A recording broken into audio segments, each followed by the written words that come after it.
Good morning and welcome to Morning Coffee with Brigid. I'm Brigid Burke. And yeah, sorry I'm a minute late this morning because I had to go downstairs and grab more coffee. I had my first cup. And then I looked at the clock and I was like, oh, it's like 6:28. I better get myself together. Yeah, beautiful day today. Gorgeous. It is Friday. And good morning, Sam. Happy Friday. Today is the 26th. That's right. And we finally have a beautiful day here. We're supposed to have a beautiful weekend. And I don't know what's going to happen with next week because they are talking about it getting hot again. I'm just looking, like I said, well, I say this all the time, so I won't keep repeating myself. Of course, everybody knows I'm looking forward to fall. But certainly weather like this definitely puts me in a frame of mind where I am more interested in working. And I got a surprising amount of work done yesterday. I was working on my school. I actually do have a logo for the school now, which is now officially going to be called the Interdisciplinary Center for the Study of Feminine Myth. It's the official name. And as I mentioned the other day, I made Katonia.net into an LLC. So I have that, and under the umbrella of that is going to be Katonia Books, Transition Life Coaching, which is what I do here, and then also the school. So that's going to be, good morning, Joanne. So those are the things that are under the umbrella of what I've got going on. But I spent a lot of time working on that yesterday. Katonia fans will be happy to know that I've finally been editing. I've finally been extracting and editing the old audio because I took down like the first year's worth of episodes. But the problem I have right now is that the audio because I don't seem to have the original MP3s, they might be on a drive somewhere, maybe a drive that got corrupted. So the ones that I actually have are just from the actual MP4s. So I've had to strip the audio out, but then it gets kind of tinny. So I'm going to ask some friends about how to... I've done as much editing on it as I know how to do, and I've taken out all the ticks that really annoyed people. And to be fair, that annoyed me too. So I'm going to see, but I'm hoping to have a file of things to go put back up at the beginning of August. Lilith, I think I'd mentioned Lilith, Medusa, Hecate, all of those are going to get redone and put up. I just hope I can get the audio into good shape. And if I can have somebody show me how to fix that background problem. All the things I'm reading about it, they're like, well, just find one section. And I'm like, no. And then every time I do it, it's like I have to apply it through every section. And it doesn't do it right. So anyway, I don't know. I'm going to ask somebody who knows more about it than I do. In any case, so I worked on that, and I have, I think as you all know, I have a Reiki class tomorrow, and I spoke with, I emailed Corinna yesterday, but she's just gotten back from a vacation, so she was, I don't know, we'll talk about things before vacation, and then she'll be kind of like, wait, what are we talking about again? So we'll figure it out today. I have to go over to Milford today and get things set up for the class. And then Sunday I am doing the free session on Rahani. Now I don't know how many people have registered for that because she that's her site. So even though I have a schedule that turns up, I don't have I don't besides the schedule I don't have access to look at what the registrations or anything like that. So I'll find out that from her today. So I'm trying to get prepared for that. So that's kind of been a focus. I had a conversation last night that was really interesting with somebody who I used to work with. I think I mentioned a long time that I used to work for a library cooperative, and when I was on the board of trustees for this cooperative, this woman worked for that organization. And then she went over and moved to a much larger library organization. And in fact, it happens to be the organization that, at the time that I had kind of my breakdown on driving that I've told people about, I was working with them. Okay, not with her specifically, although later on we had some issues where she had to come in and talk with me about certain things that had happened. But she happens to be somebody who's also, she's done all kinds of stuff. I think she's just done shamanic Reiki. And I know she's done Akashic. I know she's gotten certified. I always thought it was very interesting how many librarians end up doing this kind of work. Either librarians or technology people. And I know I've said that before, who end up sort of either retiring into this or making it kind of a side hustle. I'm attempting coffee for the first time this week. We will see what happens. Ooh, good luck to you, Joanne. I have it. I'm still. I don't know. I think it would be a terrible thing if I had to give up coffee. But if I had a reason to, I would. But in any case, it's so she and I had a talk last night, and one of the things I was telling her about was my driving issue, and she had said to me, she said, well, do you mind if I ask you, because like I said, she's just gone through a particular training, and she said to me, okay, she says, tell me what happens to you when you're driving, and what happens when you have that feeling.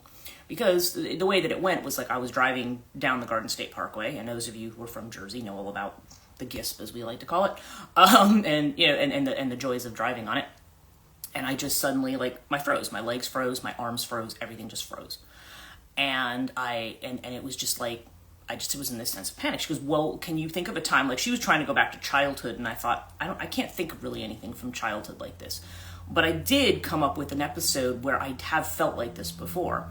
And it was when I was engaged and to my now ex, but we were at Seaside, which again, if you are from New Jersey, you know about being down the shore. Tea doesn't cut it. Yes. Yeah. Actually, I can't do tea in the morning, just as a side note, because it bothers my stomach. I have to do coffee. The tannins in tea, for some reason, like if I have it with something, I can, do that. But tea later in the day, certainly. So, in any case, it was, he wanted to go on one of the rides. Now, I'm not a heights person. Okay, I think I told you about my visit to Mount Shasta, where I was like freaking out because, there's a 14,000-foot drop off like right here. And some people, it doesn't bother them. Me, it bothers a lot. So I'm realizing that the car feeling is very much like that heights feeling. And when we had been down at Seaside, he wanted to go on certain rides, but I just don't do that. And he was actually getting kind of angry at me for not doing it. So there was like, they have the pirate ship thing that kind of goes back and forth and it goes really high. And he's like, well, that's not a big deal. That's not like a roller coaster. That should be no big deal. So I finally just agreed to go on it with him, which I should not have done. Because when you get in that, basically all you have is a bar that you're holding down. There's no other safety with that. And the thing is, as the higher and higher we were going, that's exactly the sensation I got in my body. I was completely paralyzed. And actually, I turned white and started shaking. And he looked at me, he's like, are you okay? I'm like, no, mother, I'm not okay. I told you this is why I don't do this, Oh, God, I know, yeah. And that's exactly what she was saying, too. I'm like, and so after that, I got off, and I'm like, do not ask me to do this again. But I was, and again, one of many red flags I should have had before I got married. Because if somebody's trying to push you into doing something you're not comfortable doing, yeah. Yeah, right. Yeah, it's like, oh. Anyway, that's the same feeling that I get when I have driving paralysis. And the thing is, so it's almost like a feeling of falling. So it was interesting, because talking to her, it was like I was able to kind of identify, because a lot of people said, well, where did that come from? Like, did you have an accident before? Or was there something that, And I'm like, no, it just came out of nowhere. But it seems to be connected to that. So anyway, she did give me some of the stuff from shamanic Reiki that I might be able to do to try to work with that issue. I'll try it, and if it works, I'll let you know what it is.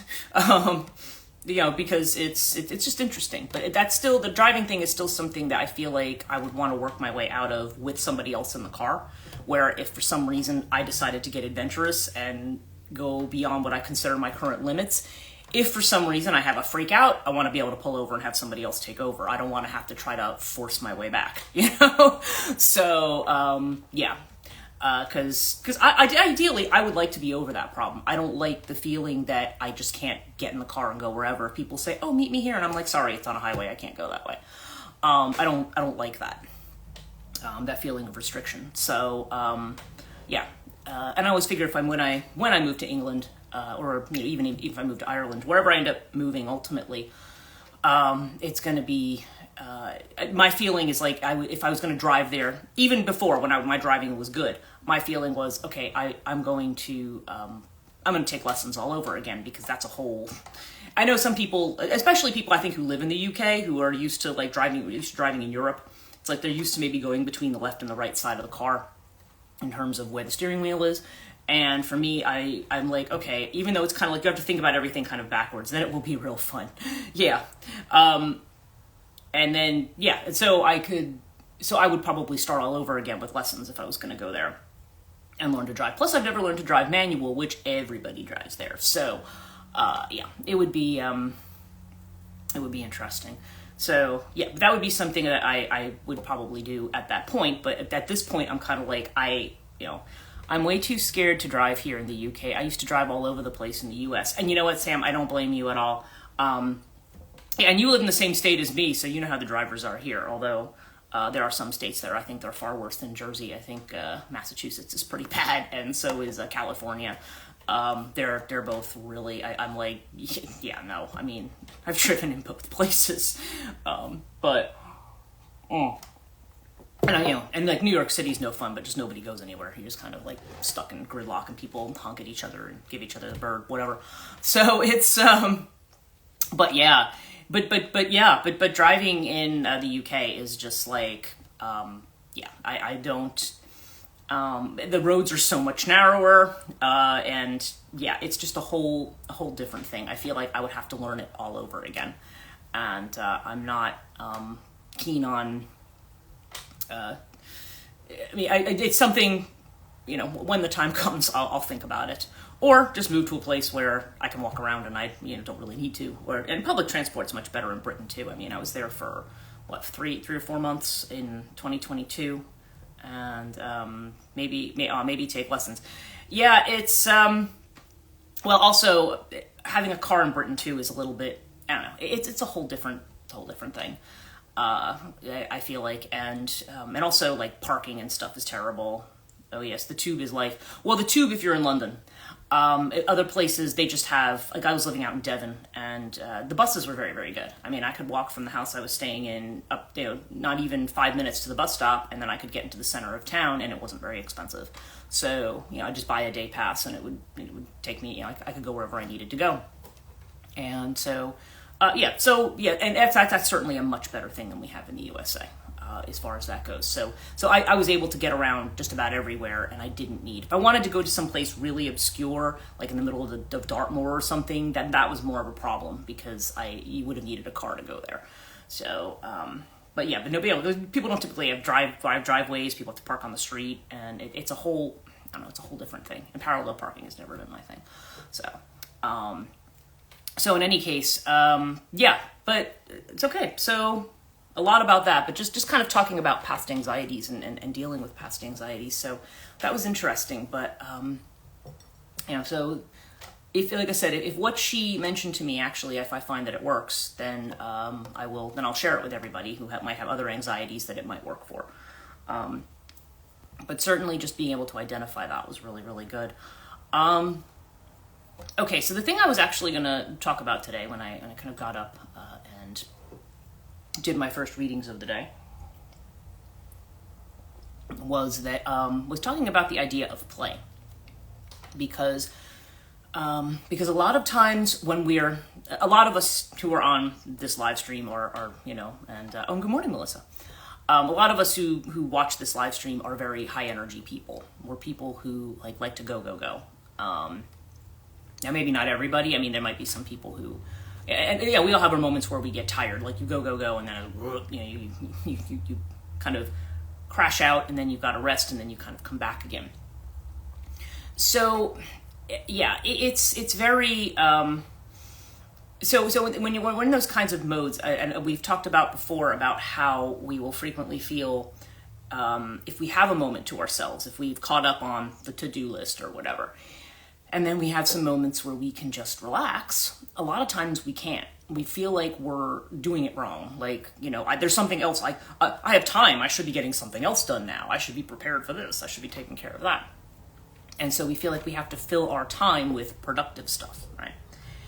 And frequently, now it's interesting, in the Osho Zen deck, the card for the Knight of Wands is actually called the Playfulness card.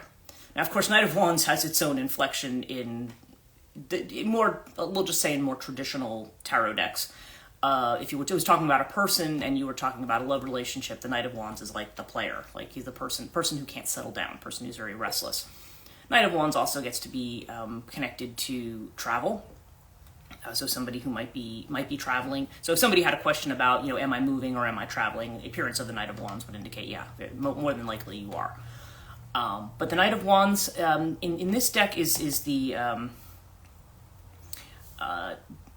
card of playfulness. So it's not so much looking at it as being a player, but rather as, taking the intensity of that energy, which is like the Page of Wands energy in this deck, is the intensity card. And then then what happens is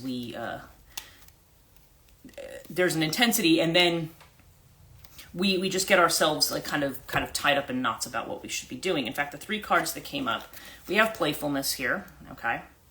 We had the intensity card, and then we had the fighting card in the middle. And this is let me just see.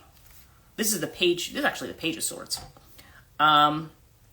Now, that's interesting because what that says to me is the thing we have an intensity, and it's saying we should take that intensity and play with it.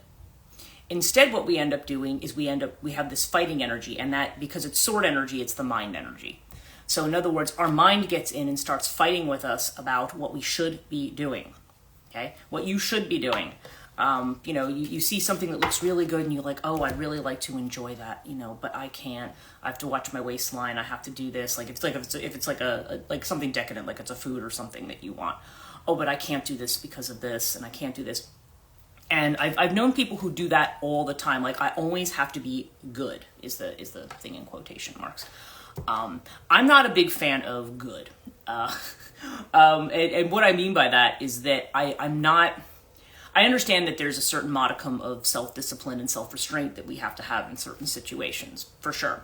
That's one of the paradoxes of freedom, is that you have to have some limitation. Okay, but at the same time, we are restricting ourselves all the time, like we're all living in the forest as renunciates and flagellating ourselves or something, like it's Opus Dei or something, and we never really allow ourselves to enjoy anything. Now, to be fair, overindulgence in something can make you feel crappy. It's like if we go back to a food metaphor, if you eat too much, you after later on, then your stomach gets upset, or you don't feel well, or people drink too much, and then how people feel after that. There's different things that can happen where you might feel like, oh, geez, I did too much of that. Although I had friends who had said, maybe it's good to do too much of something once in a while. Not as an everyday thing, but once in a while. But a lot of times we never let ourselves cut loose, and then if we do, we have a tremendous amount of guilt about it. We start worrying about either how we appear socially, or again, if we didn't physically feel well, then that might also affect our we have the enjoyment in the moment, and then the aftermath makes us feel like, oh, maybe I shouldn't have done this. But the thing is, and play is about more than that. I mean, when it comes to our day-to-day work, not just enjoyment of pleasures, right? Play also just has to do with the way in which we go about things. Because play, you could play all the time, but we think of play as something that children do. Okay, these children play. And of course, we forget that with play, that play is actually a developmental thing. When you're talking about children, and when you're talking about the way which child development works, when you have a child who is before the age where they're able to process language quite the same way as an adult, or reading, where they haven't necessarily learned to read. I don't know that that's a great example, because I think I started reading when I was 2, but it was just, and a lot of times I've seen parents like trying to get their kids on track, by the time they're in kindergarten, they've already studied like reading, math, science. It's like, there needs to be a period of time when kids just play. Okay, and are just able to play, and I mean, and again, people sometimes have life circumstances where that's not always the way it goes. If they have difficult home situations or things, then they might not have that. But when we think about developmental psych, there's the idea that you're forming the personality before age 7-ish. Like around there, you're in those formative years, and while you're in those formative years, play is the way that I was a natural lefty, and I'll let you finish that thought. it's very much okay. Like I had talked about Bettelheim and the uses of enchantment and the way that like one does child therapy, they deal with children by a lot of times they'll do play therapy, or they will do things like they will tell them stories, fairy tales or folk tales, and the children relate more to folk tales in that way. Like if you can't sit down and have a reasoned conversation with a child because the child hasn't reached it. They still work in the images. We talk about how there's a lot of symbology in things. There's symbology in the world. How do you synchronicities and things like that. How do we the things that we would see in nature, the way in which these stories, myths, fairy tales, things like that, might be symbolic of they're a language and they're a way of knowing. Let's put it that way. And but oftentimes we think of it as childish. Okay, and when people play is a means of acting out. Okay, now I'm going to pretend that I'm this, and you're going to pretend that you're that. Like you start seeing things, and that's how they start to imitate. I'm going to pretend that I'm doing this. I'm going to pretend that I'm doing that, and pretend is the way like almost that imitative thing. Actually, a lot of magic goes that way, right? When you think about sympathetic magic, I'm going to imitate what's going on to achieve a certain result, but it's the way in which, it's all part of the process of starting to learn. And so, but we tend to look, very heavily at rationality and at things like that. And once we reach a stage where the rationality is taken over, where we've had our education, whatever it's going to be, then everything is about like analysis and dissection and of course realism and being realistic in the world and things like that. And so, when we have that level of realism, then we, then we kind of tend to dismiss all of that other stuff as childish. Okay, so Joanna, something, mother made me write with your right hand and you were lefty. I still do certain things with my left, like carry things, trays, etc. Oh, wow. Yeah, that's interesting too. Some people have that thing with the right and the left. Like they think the left is that the Latin word is sinistra, right? They think of it as being sinister, like the devil's hand. And so, oh no, you can't. You have to, the right hand is the one that you have to use. So it's, and that's, I know a lot of friends who are lefty, and of course the world isn't made for lefties. I mean, the people kind of have to kind of do this kind of thing. You did know 2 languages by the age of 3. Wow. That's a cool thing. My grandniece is a little like that too. Actually, yeah, she knows, they're teaching her Spanish in school, she knows English, and then they're teaching her sign language too. So, but that's cool that you're able to, I know one language well, and then the other ones I'm pretty crap at. So, and your daughter's a lefty. Yeah, I mean, there's I have lefty is just, I've just noticed, like I said, I have good friends who are lefty, and they just find that they have a hard time like trying to get a desk. Remember when they had those desks that were kind of like went like this? They always assumed that you were going to go this way, not this way. You had to find a lefty desk, that's another, you could talk about that kind of bias. We talk about dark and light bias, but if you think about left and right bias, that's another interesting one. But the idea of play, so we have, when we approach things with the point of view of play, it's not something how we think about doing things, because we think that play is childish. We think that that's what, we've grown past that, right? We're not here to play. We have to be serious. But of course, I like to I'm always reminded that, and I know I've talked about this before, that the Hindu goddess who is said to be the one who is the creator of the visible world, which they refer to as Maya, which is of course the illusion, and the one who brings happiness and desire and all that into the world, and is the one who is actually, she is one of the sort of the warriors who goes after the certain I think it's Bandashura she goes after. It's called Dalita Tripura Sundari, okay, sometimes called Sodashi, and I think I've talked about her with respect to moon and moon cycles, because there's a story connected with her, the story of Sodashi, which means 16, that supposedly there's Kali, Parvati is with Shiva, and she's in her darker form, her Kali form, and that Shiva refers to her, to some other women, as Kali, but she takes it as almost an insult that he's calling her dark, which, the first glance you look at the story and you think, this just doesn't sound right. It sounds actually almost a little racist, honestly. And then so she goes away and she meditates until she has her whiteness again. Which you listen to and you think, yeah, that sounds wrong. And I think sometimes people take it the wrong way. And let's see, Chiron calling, enter my narcissistic mother. Oh yeah, definitely this is going to be a time that those wounds are coming up for us, for sure.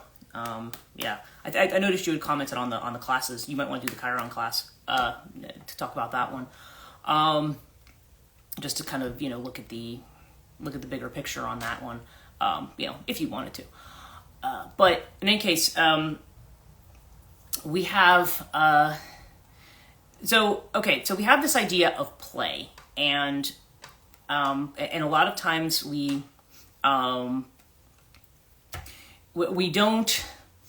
Lalita. Literally her name has the word. So Sodashi's story is actually about moon cycles. So it's about the dark of the moon versus the light of the full moon, which is what Sodashi tends to represent. Purnima is the full moon. Sodashi is that point right after the full moon, where it's kind of between both the two phases, like the waxing and the waning phase. Okay. So Sodashi is also called Lalita Tripura Sundari. And Lalita Devi, Lalita has the word Lila in it. And the word Lila means play. And really, if you're looking at Tantra, I mean, the idea within that is that the Lila, when we have the idea of the goddess who plays, and she's kind of one of the central goddesses. She has a lot of different names, Sri Rajeshwari. There's different ones that are connected with her, but she is considered to be the ultimate, but she is the goddess who plays. And the creation that she has is a form of play. Everything that she creates is like a work of art. It's a form of play. Okay? And yet we kind of go around living our lives as though we have to, the old ditch digging metaphor. We have to be working hard all the time, and some of that actually comes out of the whole idea that we have about. Two things really, I think, in this country. One is kind of what they call the Protestant work ethic. The USA certainly was founded on a lot of Puritan principles. And because a lot of the persecuted religious minorities of of England and of other parts of Europe as well would come here, and they would found they were colonizing the USA. And all we do is look back at the Salem witch trials and at things like that we see the kinds of. And you read the sermons, you read the Cotton Mather sermons, you read the texts that they have, you read the writings of Hawthorne about the Puritans and things like that. Of course, that's fiction, but nonetheless, it's like kind of a historical thing. It tells you about the mindset of those people, and it's prayer, seriousness, and work. And there's going to be none of this play because it's all of the devil. And that's kind of the attitude we've absorbed. Play is a thing of the devil, right? Which it's not. It's literally the basis of the way everything is. And then the other thing that we have is I think an outgrowth of that is what we think of as the capitalist ethic. Now, like I said, there's lots of good things about capitalism, but one of its negatives is that there's this idea that it's based on the notion that, or the myth really, that if you work hard, you will be rich. And that is a myth, because most people who are rich are not people who have worked hard. They're people who are either very clever and know how to game a system, or they're people who were born into a lot of money. Interestingly, when you look at early American history, a lot of the big, like Astor comes into mind, but a lot of the big, what would have been millionaires at the time, what we think of now as the billionaire class, but a lot of the millionaires at the time were people who were involved in something called speculation, which really kind of is the way in which that financial system worked. You could draw analogies to kind of the modern stock market or to hedge funds or things like that, and that's not working hard. That's just, well, it's a mental thing, really. It's about mental cleverness. How well do you use your mind to do these things, right? It has very little to do with actual work. In fact, people who actually do, hands-on work are often the people who end up, depending on what it is, but a lot of times people who do a lot of manual work are people who end up making nothing, because it goes back to that whole aristocratic idea. You have the peasant labor, and then you have the aristocracy. And aristocracy doesn't get their hands dirty, but that's another thing too. The idea of we stay away from the world because it's dirty, right? We stay away from the world. We don't, anybody who likes to garden or get their hands in the earth and stuff knows about the idea of connecting to the earth. People who practice certain either forms of earth worship or just simply reverence of the earth. Even people who are more into environmental kind of stuff, about the earth. And about wanting to connect with the earth. What do people tell you to do? They tell you to hug trees, like put your feet on the ground, dig in your garden, do something. Like this idea of connecting to the soil, but a lot of times we don't, because it's dirty, right? It's dirty. And those ideas of dirty kind of filter into everything else, including our ideas of play.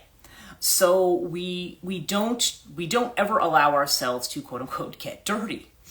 And again, I understand that there's just certain things that there's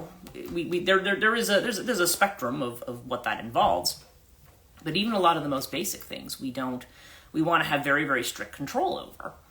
And I don't know, we just don't allow ourselves to kind of get in the sandbox and get dirty or just have fun. Everything has to be planned, everything has to be right, everything has to be done exactly. That just triggered something.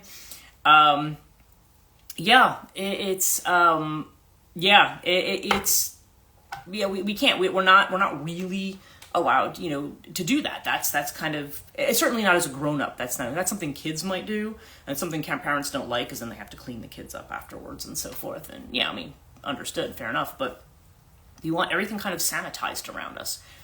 We want everything. We want to be productive, but we want to be sanitized.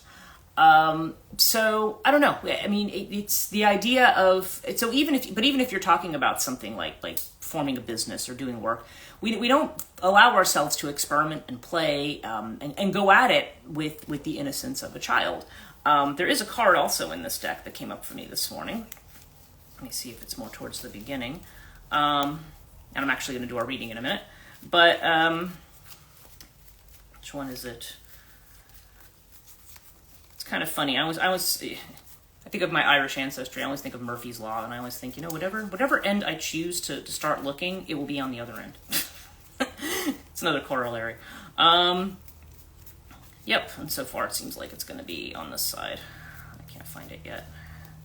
I will find it, because there's not that many cards. Here it is. Okay, it's this card. Since if I got a stain or spill on something, I immediately had to change my clothes. Interesting, my mother was anti-play, and I wonder if there's a connection. And she's probably not the only one. I mean, when I was a kid, my mother was basically just get out of the house at 8 o'clock in the morning on Saturday and don't bother me until lunchtime and then dinner time, because my mom was somebody who always had to clean. And she's still like that. She was out there in she's 87 years old, she's out there in the 95-degree heat, sweeping her driveway because I can't have anything that's fallen from the trees on my driveway. I'm like, really? If you think about certain types of obsessive compulsive disorder that people have, like repeatedly washing hands and things like that, there's a whole thing around cleanliness for that as well. That's a whole topic in and of itself. Okay, this is the card, innocence.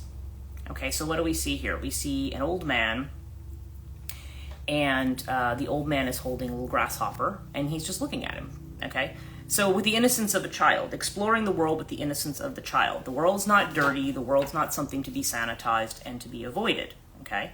And this is the old man. So he's the old man who has the wisdom to go back to childhood, to being like a child.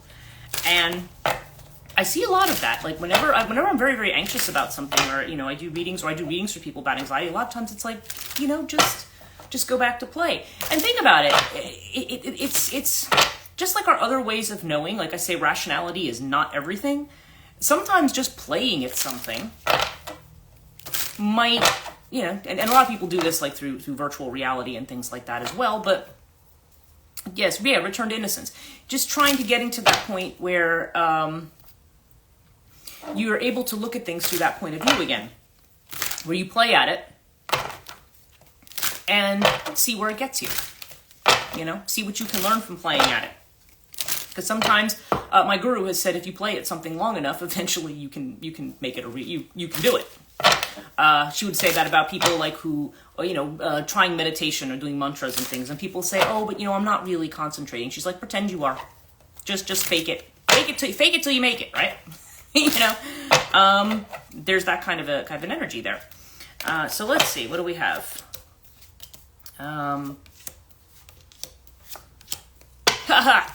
That's our outcome card today, as playfulness. Okay, so starting at the beginning here. Okay, participation again. We had this yesterday. Now, this is Four of Wands energy. So Four of Wands has to do with what we're satisfied with, what we've accomplished, what our stability is, where our ground is. This is kind of the work that we've done and that we feel satisfied with where we are. In a lot of the decks with the Four of Wands, there's also this energy of opening up and opening into a space that is there's almost like the 1111 people will say. There's like the four wands that almost make a gateway that you can go through to the next thing, because the fours are a point of stability, but they're not the end point. It's like, okay, then we move on kind of to the next thing. But this is also, in this deck, it is a card of participation. And so this has to do with how we participate in the world, how we play. I'm reminded of Joseph Campbell in Power of Myth, talking about Schopenhauer's idea that the world is something that should have never been. I mean, if we start looking at the world as a sin, and if we look back at Adam and Eve and just say, oh, well, look, everything was a terrible mistake, and, every action we do is shameful, and every physical urge is shameful. And he said, for Pete's sake, and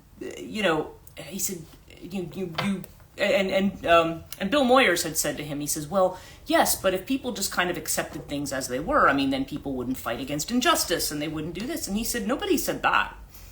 He said, the fact, you can't just say, oh, it's all futile and I'm not going to do it. He says, you participate in it. He said, there's the old Irish saying, is this a private fight or can anyone get in on it? It's like, you get in it, you participate. This is how you participate in the game that is life, right? And the inner feeling of which we're unaware, okay, ordinariness. Eight of Pentacles, okay. Two possible senses to this, I think, because Eight of Pentacles, of course, is the worker bee, the person who's working at something. But see, in this sense, you just see the woman who is out here gathering, looks like she's picking up fruit or something from a tree, and she's walking with it. But she's in nature. She's doing something in nature. She's connecting to nature in her own way. She's... when you go out and manually do things like pick fruit and stuff, you are connected to nature. And it's just about being ordinary. It's not about being mentally brilliant. It's about being ordinary. I mean, this is Eight of Rainbows, which is Eight of Pentacles. The Pentacles is Earth. It's about having to do with the Earth and just wanting to be ordinary. And let's be real. I think a lot of us would just like to be ordinary. There's no need to dazzle every day. We always feel like we have to do something extraordinary every single day, and you don't. You can just be ordinary. And I think part of us would just like, I just want to sit at home and be ordinary. I don't want to, I don't want to have to, I don't want to have to do all these extraordinary feats, right? And and then we have another Pentacle card, slowing down. Okay, again, we were talking, I think when Alex was on, we were talking about Mercury retrograde and the slowdown. She had pointed that out. And we're slowing down. And I mean, and Knight of Pentacles too. These are both cards, okay, we're both flanked internally. Internal and external are both about just trying to be ordinary, just trying to go slow, trying to just kind of enjoy things. And the problem we have is the Five of Clouds in this one. Five of Swords is the comparison card. We always feel like we have to do better. Somebody else is going to get something better than me. I have to hurry up and I have to change my game and I can't do it my way. I have to be more clever than this person. I have to be ahead of the game. I have to have thought out every possibility here in order to feel the kind of for security that we have. I have to participate in other words, if you look at it as a game, the Five of Swords indicates that you're always looking with envy at the other people, or saying, oh, that person ran faster, they did this better than me, and either despairing and saying, I'm not good enough, I can't keep up, or feeling like we have to spend all of our energy trying to beat somebody else, or trying to be on. That's another capitalist thing, kind of like the dog eat dog, you fight your way to the top. And and it's interesting because this is the Five of Swords. This is a very limiting kind of card. It has a card of limitation. And that's how we limit ourselves, by feeling that, we have to play the game in a way. If you've ever, I used to find this when I would go places with my ex-husband. If we would go someplace and we would do something that was sport, okay? Like, if you went bowling or you did something like that was more like that. If he didn't do as well as he wanted to, he was actually like swearing and throwing things, because he was taking that game so seriously, and he had to be better than. You see the way some people get about sports games too. It's just like there's a seriousness there that is almost terrifying in some ways. It's kind of like you don't, I'm in it to win at all costs kind of thing, and it's like, don't compare yourself to others. Be ordinary. Be who you are. Put your feet on the ground and ultimately play. Okay, this is the playfulness card. Don't take, do your work. Don't take it so seriously, like with the mind of a child. And yes, kids can get into things too. Kids can, compete with each other. You have two siblings and they want what the other one has, and, all that kind of stuff goes on. But strictly speaking, if you have a group of kids that plays together, it's just kind of like everybody kind of negotiates who's going to do what and what's going to happen and how they're going to play. And what do we always taught as kids? Like, be good sportsmanship, right? You play just to have fun. You're not playing because, if you don't do well at a particular kind of play, don't lose the childlike wonder. Most of us have, because most of us have had experiences that make it very difficult to be in that space. And I have found in the past that if I'm in that space and I'm with people, I get very, very strange looks from people. People look at you like, you're a weirdo or you're something, because if you have a sense of childlike wonder about it, because there's a certain amount of shame about it. You're not allowed to be that way. You're a grown up. Don't be playful. And it can be very hard to do that in a world that insists that you have to be sober and serious. So, who, me? Yeah. Yeah. Honestly, with regard to, I think probably the way that I want to finish this off is I want to go back to the Gospel of Eris, which is the Principia Discordia, which is, again, it's a book that was written in the late 60s, and Discordianism is meant to be what they say. It's either a religion disguised as a joke or a joke disguised as a religion. Somebody had posted something recently about Discordianism, that it was just kind of like, this religion is a serious threat. And there was like this whole thing about like this whole conspiracy theory about how Discordianism was made up of Illuminati Satanists who were doing, and somebody said, yeah, Discordian totally wrote that. But it's funny because that's the other thing too. When you're childlike, you're not necessarily in that realm of having to do things in an orderly and disciplined manner. It's a little freer, because you're kind of running around. You maybe don't have the level of responsibility, and people kind of act like, well, no, now you have to be grown up and be serious. So anyway, Discordianism has this thing called the curse of gray face. And that's the idea that somebody once told everybody that the world had to be sober and serious, and we all had to be very, very solemn. We got rid of the Dionysian and the Bacchae rituals, and the things that allowed us to have an outlet for that aspect of our humanity in a fashion that was reasonably safe, I guess. Maybe not always. I don't know. I mean, who knows what the Bacchanals were like, but the idea was like when you had state rituals and stuff like that, it's like, okay, this is a time for people to kind of let loose and hang loose, and then but then when everybody says, oh no, we can't, and that became the medieval carnivals and things like that, and within the church, and then the church said, no, we're not going to do this anymore. These are days of sober and serious reflection, and as I've said before, Carl Jung would say, well, yeah, now you've thrown the gates of hell wide open, because now there's not an outlet for that stuff. So the more that you bury that, the more you just look around and you become self-righteous and judgy, and you see it in other people, because it's something you have to bottle up and, have stiff upper lip and keep it in here in yourself. And, I'm not going to behave that way. I'm going to behave in a sober and sensible way that will make me, acceptable to everybody, and so on and so forth. And, and again, while understanding there's a dynamic of social rules, it tends to make us feel that life is just something we have to get up and do our duty every day.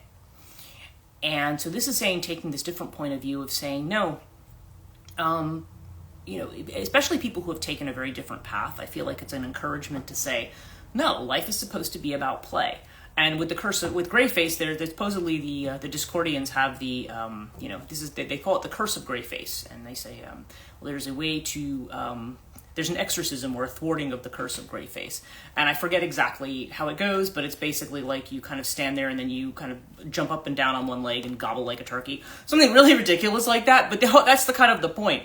It's kind of just being ridiculous because, it's everybody takes things too darn seriously, and we think that there's only one way to approach things. So approaching things through play is like almost allowing yourself to kind of interact with that world that we think of as symbolic now, but it's kind of like, being able to open up to what nature is saying to you, being able to open up to what's here in the world, and, maybe all these other things that we consider to be the most important maybe aren't. And we talk about how people get to the end of life and then they're kind of like, oh wow, I wasted my whole life, focused on this or in that. The Beavis in me agrees. That there's a whole, you look back and you think, oh, I should have done more of this or I should have done more of that. And it's just kind of like, part of being in the moment is just saying, do what comes next. It's not, you don't always have to be on a plan. You don't always have to be disciplined. And even if you do have a plan, I mean, recognize that you're playing a game and not a game where like, this is not like the most dangerous game, you just need to approach things with the point of view, because when you approach it that way, then you can imagine and saying, what if it's like this, You bring the fairy stories, so to speak, into it because now you're thinking about it differently. You're not thinking about it in the conventional way, but sometimes getting yourself outside of that space allows you to see it in a totally different way, and maybe in an innovative way that's needed in a world where the old way just isn't working anymore. So anyway, I'm at 7:18 right now, so I'm gonna call it to a close today. Thank you guys so much for joining me. As always, love chatting with you. Joanne, I'm really glad that you're going to take the Chiron class. I'll be happy to see you there. And I hope you guys have a fantastic weekend and great Friday. And I will see you guys again tomorrow. Take care.